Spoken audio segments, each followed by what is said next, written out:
Eh bien salut à tous, c'est le Prodigy du Nord, j'espère que vous allez bien, en tout cas moi ça va nickel. Et aujourd'hui on se retrouve pour une nouvelle vidéo, donc la chronique numéro 1 de notre chaîne YouTube, donc ça portera sur les Ardennaises. Donc je suis en compagnie de Baïsim. Bonjour. Et donc on va tout de suite commencer, on va pas s'attarder là-dessus. Donc on va commencer par l'Amstel, suivi de la Flèche et de Liège-Bastogne-Liège. Donc et après on fera le point de ces Ardennaises. Donc on va commencer donc l'Amstel qui avait lieu le dimanche, je sais plus quand c'était quelle date. Bon, ça avait lieu un dimanche. Donc je vais te laisser commencer si tu veux dire ton ressenti de la course, vas-y. Je sais pas, je l'ai pas vu. Tu l'as pas vu? OK, d'accord. Non, je dis pas. Bon bah si tu veux, je vais le faire moi-même alors. Bon, donc l'Amstel était un peu merdique entre guillemets puisque c'est un peu dommage Comme puisque tous les hamsters, j'ai envie de dire. mais c'est L'hiver gagne, mais sinon c'est merdique. bon, c'était un peu dommage puisque tout s'est joué dans le petit mur à la fin, enfin pas extrêmement dur. Après on a eu une attaque de Tim Wellens pas trop loin de l'arrivée, mais bon il a réussi à prendre 20-25 secondes, mais c'est ce qui ça lui a pas suffi. Ça lui a pas suffi. Et puis il y a un coup qui a été tenté derrière, c'était Gasparotto qui est parti avec Michael Valgren. J'ai pas compris par contre, c'est Valgren. Ouais, il a pas fait le sprint, il y avait pas. C'est ça? Et tu vois, il aurait fait le sprint, tu vois, j'aurais compris. Mais j'ai pas compris pourquoi il passe. Bah, il y avait peut-être plus les forces, hein. Il y avait. S'il est parti en échappée, parce qu'il avait les forces. Ouais. Bah, peut-être qu'après c'était ses dernières forces qu'il jetait dans la bataille. Après, le peloton derrière il s'est regardé un peu, hein. Oui, bah c'est bon, t'as fini de me reprendre à chaque fois que je dis quelque chose. Donc, bien sûr, la victoire s'est jouée entre les deux, donc logiquement vous savez les résultats, bien sûr. Donc c'est Gasparotto qui a fait lui-même le sprint et Valgren malheureusement n'avait pas les ressources supplémentaires pour remporter. Donc, vas-y, je te laisse dire quels sont les premiers Français. Alors, bah, moi j'allais pas parler de ça, mais oui, allez, bah. Cocard 4ème, donc on cherche toujours ce qu'il a mis dans son bidon. Et après, on a Alaphilippe. Oui, et on a. Alors ça, je te laisse le dire. Ouais, on a Alaphilippe donc qui est 6ème. Donc bonne course de leur part. Surtout grandes félicitations à Cocard qui a réussi à passer les plus grosses côtes de la journée. Donc on voit que Cocard n'est pas que sprinter, elle peut aussi être puncher. Donc j'ai entendu que tu voulais rajouter quelque chose là-dessus, vas-y. Et je tiens à souligner quand même une 9ème place de Loïc Vliegen, le futur prodige belge. On s'y attendait pas. C'est vrai que le top 10 c'était pas un top 10 qu'on pouvait imaginer. Valgren, Gasparotto, Colbrelli, Cocard, même encore Ulissi ou Vliegen, c'était pas des. Bah moi je dirais que c'est le top 10 des audacieux.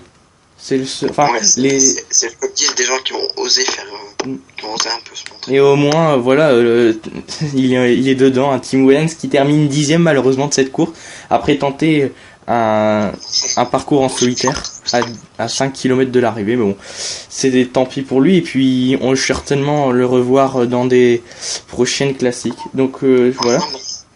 On passe. Il fait ce qu'il veut, cela ne regarde pas.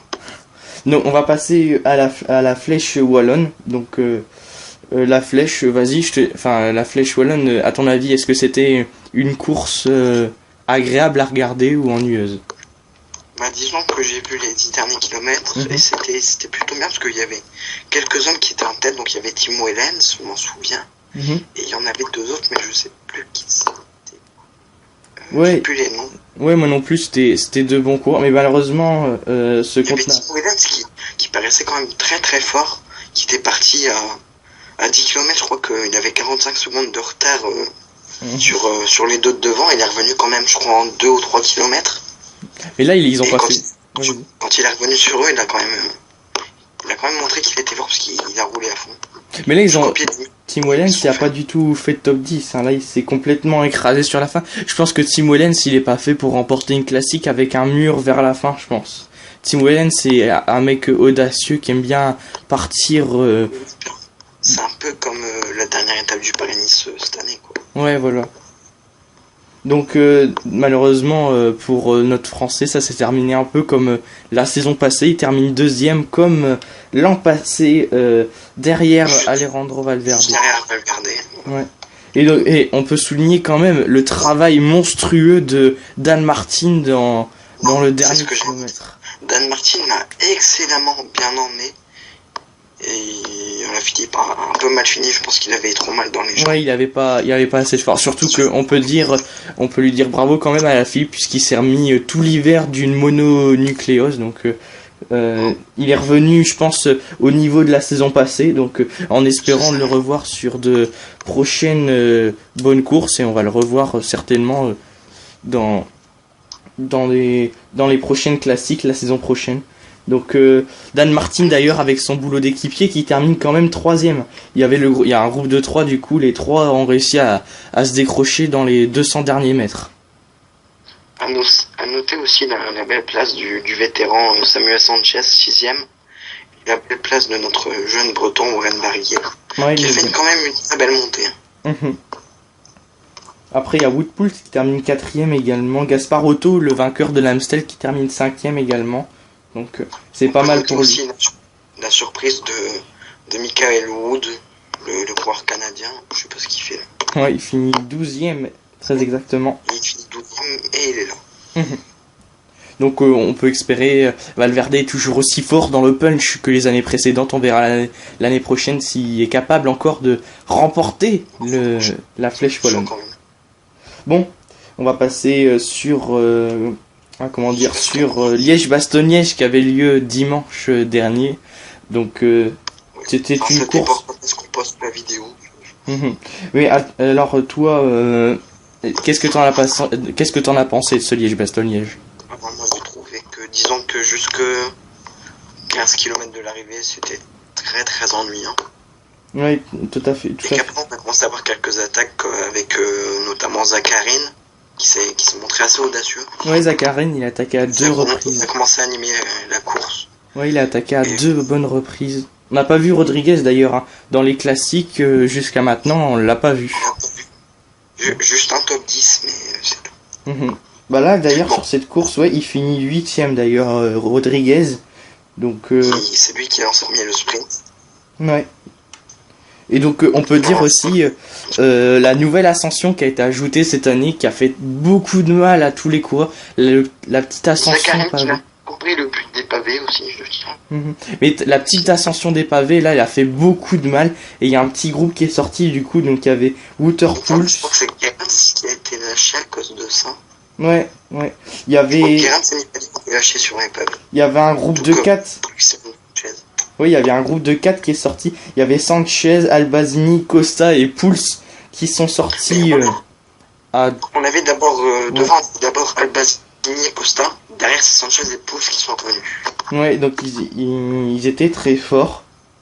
Donc, mais là, dans le groupe des favoris, pardon. Ça c'est beaucoup regardé.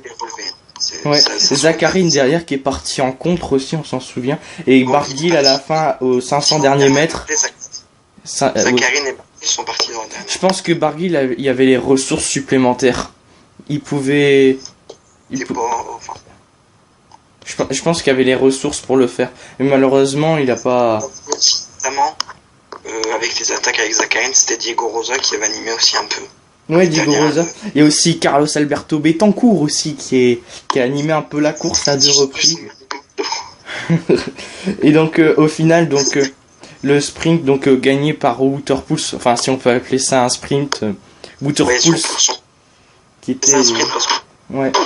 Waterpool. Dans la dernière montée, disons dans le dernier kilomètre, ça s'est passé un peu. Ouais, Waterpool. Albazini attaqué, Costa attaqué, Pouls attaqué, Sanchez suivait.